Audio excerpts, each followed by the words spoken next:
Sejam muito bem-vindos ao Memórias Pod. Meu nome é Leandro Magalhães. Esse aqui é o seu podcast Storytelling, dedicado a contar histórias reais em que o nome de Deus foi glorificado. Antes de começar esse episódio, aqueles recados de sempre, eu quero pedir que você siga a nossa página no Instagram, que você siga o podcast nas plataformas digitais, se inscreva aqui no canal da IDB Jaraguá, é muito importante para poder pulverizar esse conteúdo para mais pessoas. Queria propor um desafio para você. Você que é ouvinte, meu caro ouvinte, você que ouve Memórias Pod, você que é um entusiasta, que acompanha esse projeto desde o começo, eu quero te propor o desafio de compartilhar o Memórias Pod com pelo menos uma pessoa essa semana. Certo? Estamos combinados? Posso contar com vocês? Então é isso aí, galera. Agora sim, vamos pro episódio.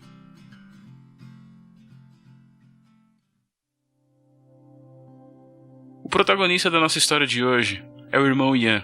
Ele foi perseguido, preso e torturado, mas ele não negou a sua fé. O irmão Ian nasceu em 1958 em uma província rural. Ele era de família pobre e teve seu encontro com Jesus quando seu pai foi curado milagrosamente de um câncer. O Ian, ele é um cidadão chinês, só que ele pertence a um período que a China passava por um período complicado, um período de seca, escassez e fome. E, em virtude disso, ele perdeu seu irmão. Logo em seguida, o seu pai foi diagnosticado com um câncer. Um dia, sua mãe quis tirar a sua própria vida, mas ela ouviu uma voz que dizia: Jesus te ama, volte para mim. A mãe de Ian já havia se convertido através de uma missionária norueguesa que estava na China, mas quando Mao Tse-tung assumiu o poder, todos os missionários foram expulsos do país. Um dia, Ian e sua mãe começaram a orar pela saúde do seu pai.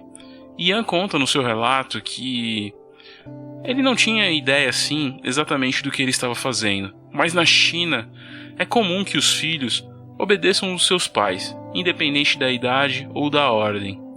O pai de Ian tinha apenas alguns dias de vida, e durante a oração, os seus olhos se encheram de lágrimas.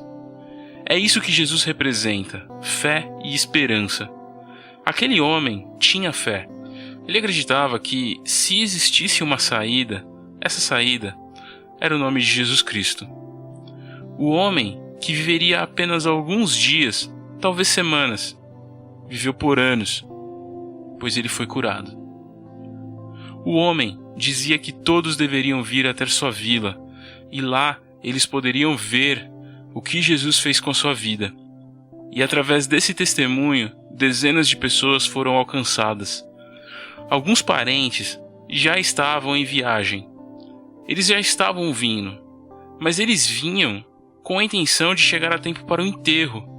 Mas quando eles chegaram, eles se surpreenderam porque, num ambiente onde deveria haver choro, tristeza, havia um homem feliz, dizendo que Jesus Cristo é o caminho, a verdade e a vida. O começo da conversão do irmão Ian é marcado pela busca incessante de um exemplar de uma Bíblia. Existia uma sede insaciável da palavra de Deus, uma curiosidade enorme de saber quem era Jesus Cristo, como servi-lo e como honrá-lo.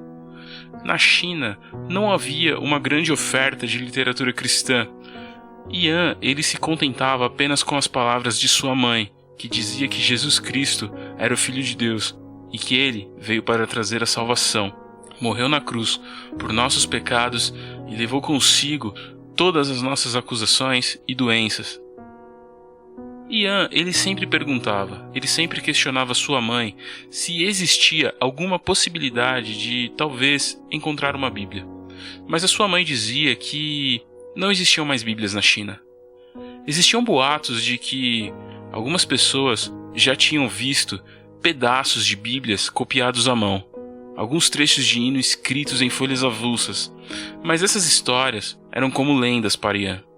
A Bíblia era um artefato raro, que apenas os mais velhos já tinham visto uma inteira. E nesse ponto da nossa história, eu quero abrir um parênteses para a gente poder entender aqui um pouco do contexto histórico dessa época.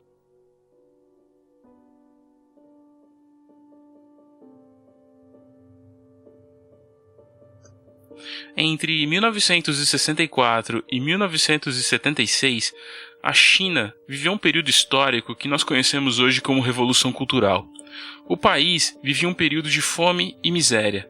A maioria da população vivia no campo, e as dificuldades técnicas e climáticas tornavam a situação insustentável.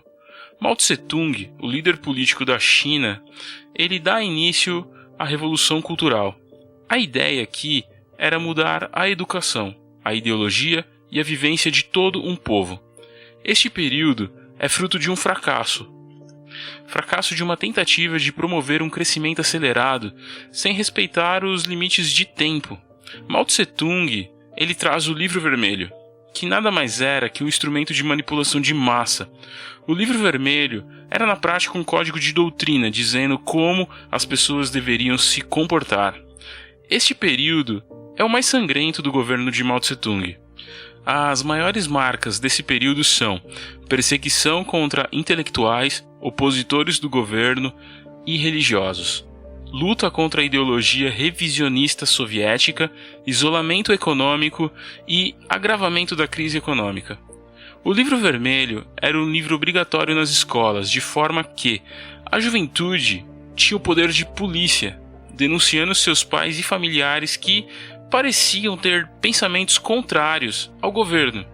Mao Tse-tung, ele morre em 1976 e o governo fica nas mãos de sua esposa, que não foi reconhecida como liderança perante o povo.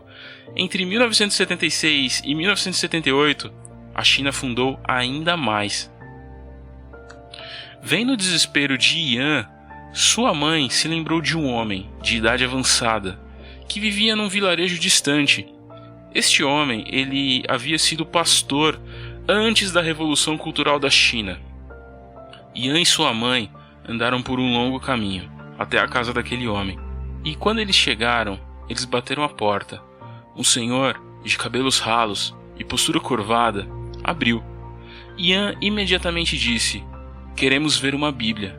O senhor tem uma?" O homem ele deu um passo atrás e ele ficou completamente apavorado. Sua mente foi imediatamente transportada para o passado, onde ele passou 20 anos preso por causa de sua fé. O pastor ele olhou nos olhos de Yan e ele sentiu pena do garoto, mas ele não atendeu seu pedido.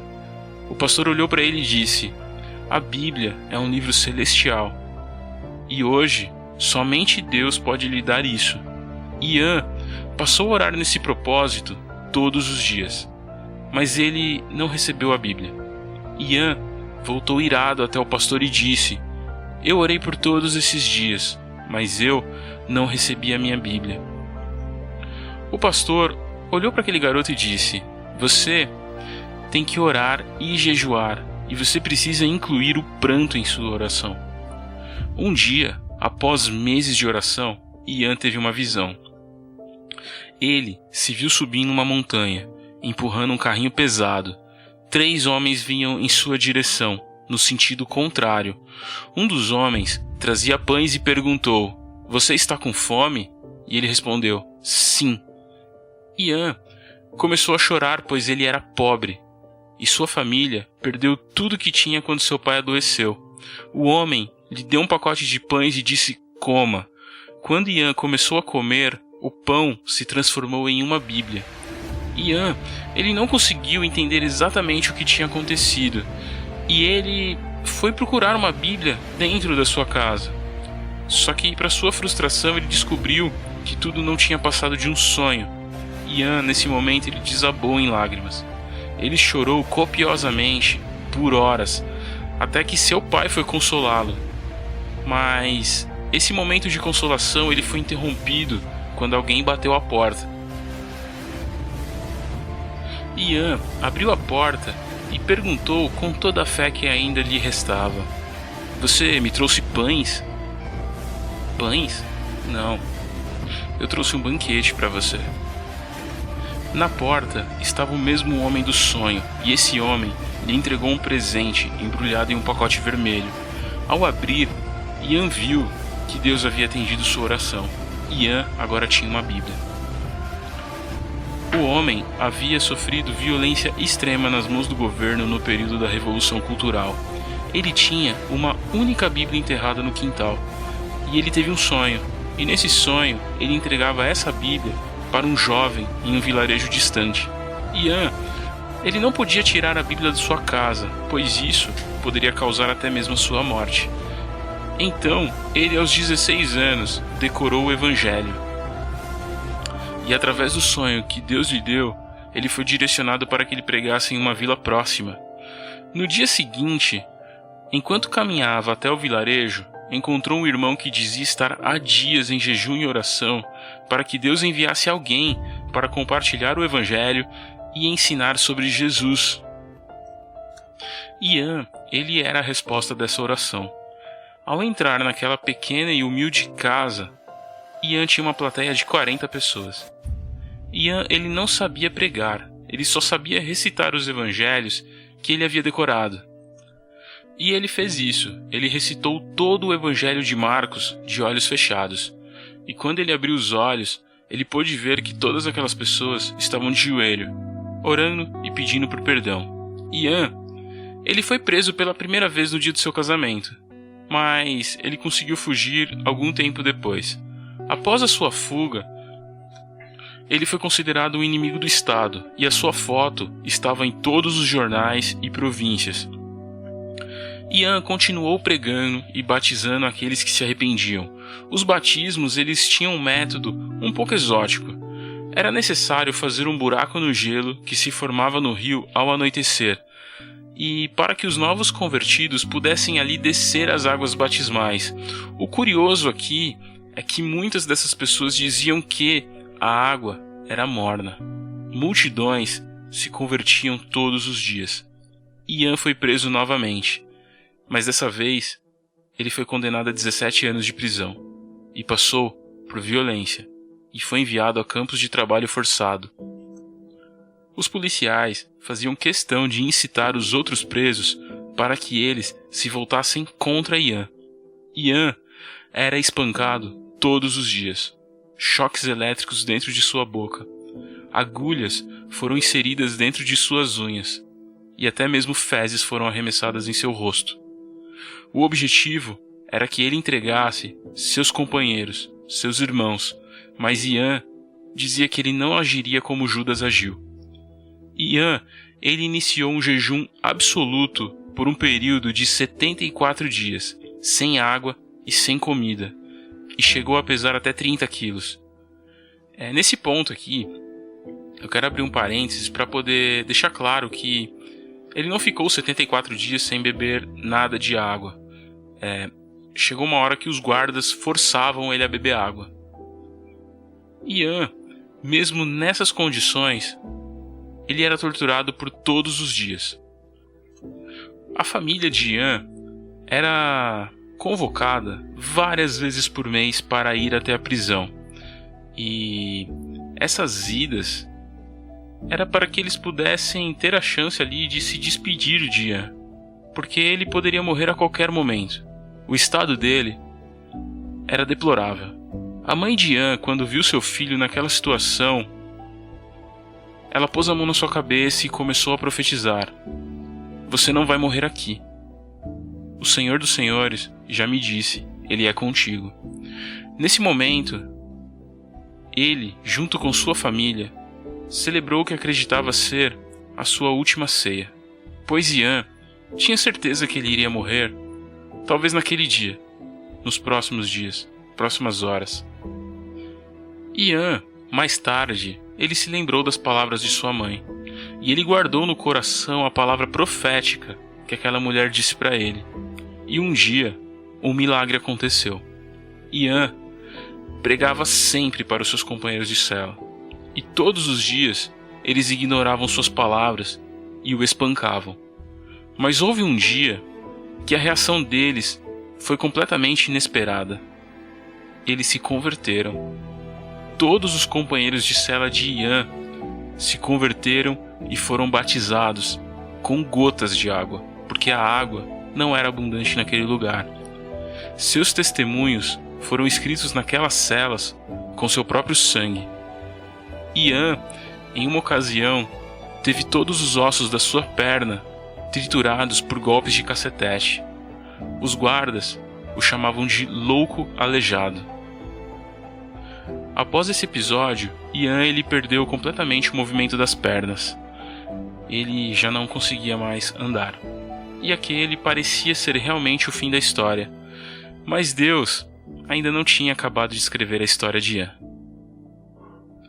Com o tempo, Ian foi se recuperando. Ele foi recuperando o movimento das pernas e aos poucos ele conseguiu voltar a andar. Um dia, ele se levantou e simplesmente saiu andando. Era como se todos os obstáculos fossem transponíveis. Os guardas, eles não estavam em seus postos quando Ian passava. Os portões de ferro se abriam exatamente no momento que ele passava. Ian chegou até o lado externo da prisão sem que ninguém o visse. Ian finalmente conseguiu fugir da China, só que ele foi preso novamente em Myanmar. E depois de algum tempo, ele finalmente conseguiu o status de refugiado e hoje ele vive na Alemanha. Em setembro de 2001, Ian finalmente conseguiu se juntar à sua família em Frankfurt, na Alemanha. Ian, após tudo que ele viveu, ele escreveu um livro chamado O Homem do Céu, que é um best-seller.